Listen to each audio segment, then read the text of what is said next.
Hello students, કેમ છો? મજામાં છો ને?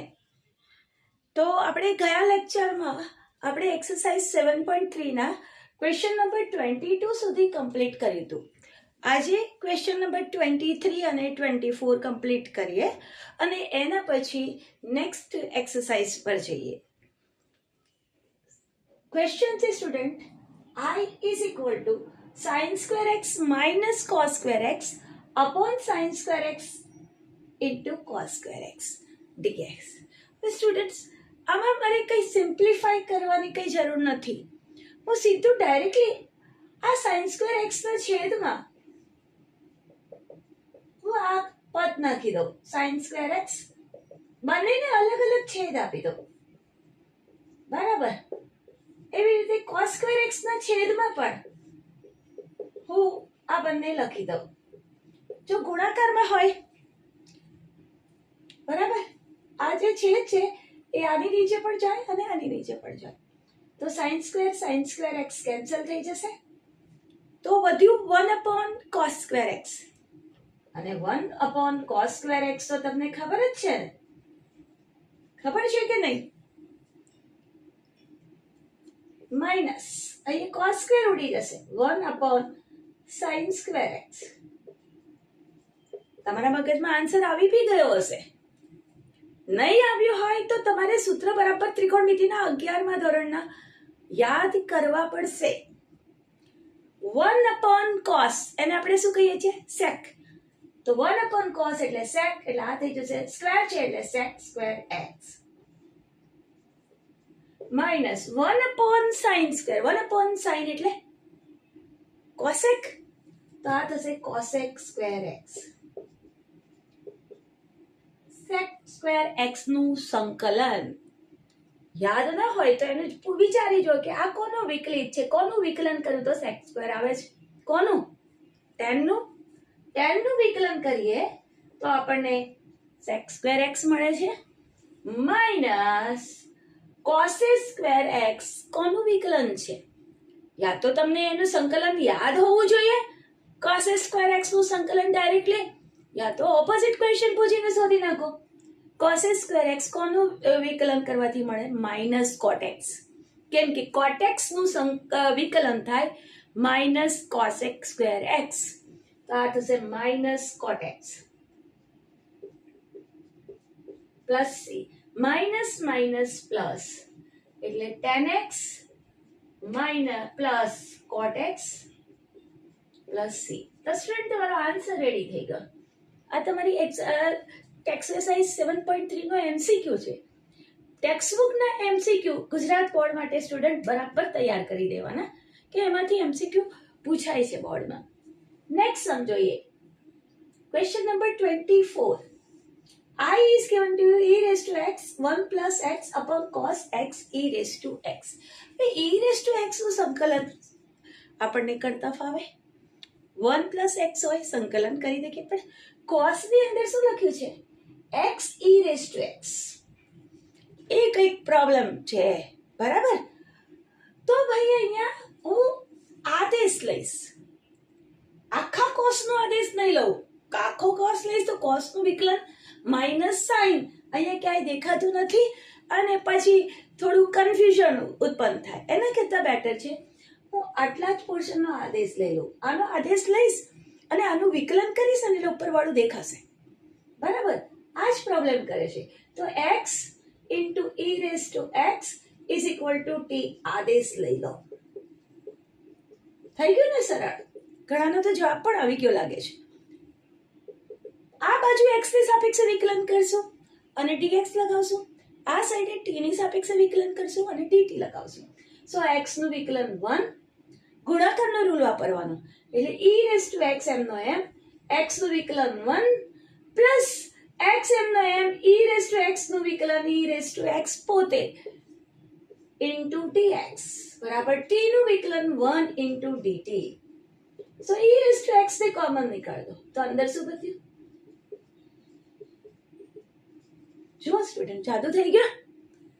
e raised to x 1 plus x dx. જો અહીંયા દેખાય છે ને? તમારું કામ પૂર્ણ થઈ ગયું.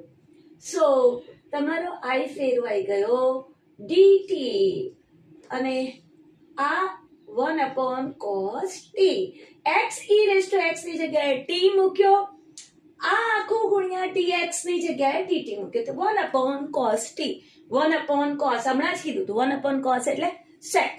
ન આવડે તો તમે તમારી ડાયરીમાં નોટ કરતા જતો કે જે ફોર્મ્યુલા હું બોલી રહી છું એ નોટ ડાઉન થઈ જવી જોઈએ.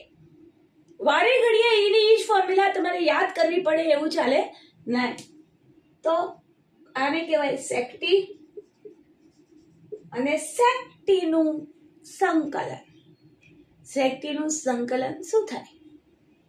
log mod sec t plus tan t plus c. બરાબર, આ ફોર્મ્યુલા આપણે ડિરાઈવ કરી હતી. હવે t ની જગ્યાએ કિંમત નાખી દઈએ તો sec t શું હતું? x e raised to x plus tan x e raised to x plus c. તમારા MCQ ના 4 ઓપ્શન આપ્યા છે, એમાં જોઈ જુઓ. આ જવાબ આવે છે, આ જવાબ આવે છે. અહીંયા આ દાખલાની અંદર cos લખ્યું છે એટલે આ જવાબ આવ્યો, પણ દાખલાની અંદર શું આપેલું છે? cos square. તો આ દાખલો cos સ્ક્વેર લઈને ફરીથી ગણી નાખું. ચોપડીની અંદર શું આપ્યું છે? cos સ્ક્વેર આપેલો છે અને અહીંયા મેં શું મૂક્યું છે? cos. તો cos સ્ક્વેર લઈને ગણી નાખીએ એક cos સ્ક્વેર. તો આખો આદેશ તો સેમ જ ચાલ્યો, બરાબર. તો આ ઉપર થઈ ગયું dt અને નીચે થયું cos સ્ક્વેર t. આ તો દાખલો આના કરતા પણ ઈઝી થઈ ગયો ને. આ સંકલન તમને યાદ હોવું જોઈએ. sec x નું સંકલન log માનાંકમાં sec x plus tan x અને cos x નું સંકલન log માનાંકમાં cosec x minus cot x. તો અહીંયાથી આ તો એકદમ ઈઝી થયો. sec સ્ક્વેર t dt અને sec સ્ક્વેર નું સંકલન અથવા તો sec સ્ક્વેર કોનું વિકલન કરવાથી મળે છે? તો કે tan નું. તો આ થશે tan t plus c. and what is t? તો કે x e raised to x plus c.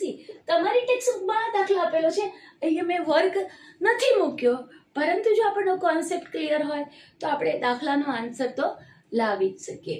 Student, video pause કરીને જરા કોપી કરી લેશું. હવે સ્ટુડન્ટ, આ રીતે આપણી એક્સરસાઇઝ 7.3 કમ્પ્લીટ થઈ ગઈ છે અને આપણે એક્સરસાઇઝ 7.4 કરવા જઈ રહ્યા છે. અને એક્સરસાઇઝ 7.4 માં આપણને કેટલાક નવા સૂત્રો જોઈશે. તો આ નવા સૂત્રો આજે આપણે પહેલા તૈયાર કરી દઈએ. હવે આ સૂત્રો પહેલા હું તમને સમજાવતા પહેલા હું થોડાક ત્રિકોણમિતીય આદેશ લઈને, આપણે દરેક જગ્યાએ આદેશ લીધો હતો ને, હમણાં ક્લાસ દાખલામાં શું કર્યું હતું? x ગુણ્યા e raised to x ને t આદેશ લીધો હતો. તો એ t ની જગ્યાએ, એ તો t સિમ્પલ ચલ મૂક્યો, પણ એની જગ્યાએ ત્રિકોણમિતીય આદેશ, ત્રિકોણમિતિ એટલે sin થીટા, cos થીટા, tan થીટા, sec થીટા, એવાને પણ આપણે x ની જગ્યાએ વાપરીને તમે તમારા દાખલાને ઈઝી બનાવી શકો, એને પ્રમાણિત સ્વરૂપમાં ફેરવીને એને સોલ્વ કરી શકો. ટેક્સ્ટબુકમાં લખેલું નથી, પરંતુ આપણને આ રીતે કામ કરવાથી સમટાઈમ્સ દાખલો ઈઝી બની જાય છે, બરાબર. તો એટલે હું આ લખાવી રહી છું, બાકી ટેક્સ્ટબુકમાં નથી. ટેક્સ્ટબુકમાં દાખલાને અનુસાર કામ કરેલું છે. હવે તમે જોઈ શકો, તમારા દાખલામાં √ a² - x² હોય. તમે થોડી વાર માટે અહીંયા હાથ મૂકો, એને સમ 1 સમજો તો 1 - x². હવે 1 - x² તો x ની જગ્યાએ કઈ ફોર્મ્યુલા, કયું ત્રિકોણમિતીય વિધેય મૂકું કે જેથી કરીને એક ફોર્મ્યુલામાં ફેરવાઈ જાય? કયું ફોર્મ્યુલા? 1 હોય તો 1 - x² એટલે x ની જગ્યાએ sin થીટા મૂકું તો શું થાય? 1 - sin² થીટા એટલે cos² થીટા, અને એટલે cos² થીટાનું વર્ગમૂળ એટલે cos થીટા.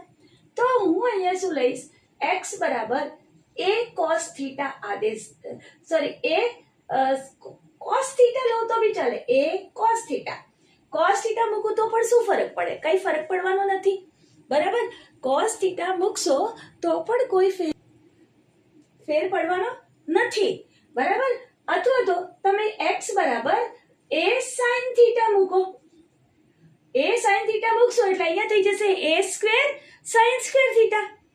અને એ સ્ક્વેર ને તમે કોમન કાઢી લેશો તો તમારી પાસે શું બનશે? એ સ્ક્વેર બહાર કાઢી લો તો શું બનશે? 1 માઇનસ સાઇન સ્ક્વેર થીટા. અને 1 માઇનસ સાઇન સ્ક્વેર થીટા એટલે શું કહેવાય? Cos square theta. અને 1 માઇનસ કોસ સ્ક્વેર થીટા એટલે શું કહેવાય? Sine square theta. તો હવે એ સ્ક્વેર નું વર્ગમૂળ એટલે એ, કોસ સ્ક્વેર થીટા નું વર્ગમૂળ એટલે કોસ થીટા. તો જુઓ તમારે સિમ્પલ ફોર્મમાં ફેરવાઈ જશે. એટલા માટે આપણે ત્રિકોણમિતીય આદેશો લઈ રહ્યા છે. એવી જ રીતે તમારે તમારા માર્જિનમાં ક્યાંક કોપી કરીને રાખવું હોય તો કોપી કરી રાખજો, બરાબર, જેથી કરીને તમને સમજણ પડે. એ જ રીતે તમે આની જગ્યાએ x બરાબર a સ્ક્વેર cos 2 થીટા મૂકશો ને તો પણ ચાલશે. a સ્ક્વેર બરાબર a square minus x square બરાબર મૂકી દઈએ. x સ્ક્વેર બરાબર a સ્ક્વેર cos 2 થીટા મૂકી દઈએ તો a સ્ક્વેર cos 2 થીટા અને a સ્ક્વેર તમારો બહાર નીકળી જશે 1 minus cos 2 theta. 1 minus cos 2 theta formula આવડે છે ને? શું થાય? 2 sin square theta. So it is a square into 2 sin square theta. a નું વર્ગમૂળ a સ્ક્વેર નું વર્ગમૂળ a √2 sin સ્ક્વેર થીટા નું sin થીટા.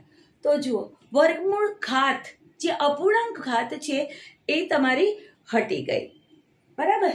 તો અપૂર્ણાંક ઘાત તમારી હટી જશે અને તમારો દાખલો સિમ્પલ થઈ જશે. સેકન્ડ જોઈએ. x square minus a square. હવે આને 1 સમજો તો x સ્ક્વેર માઇનસ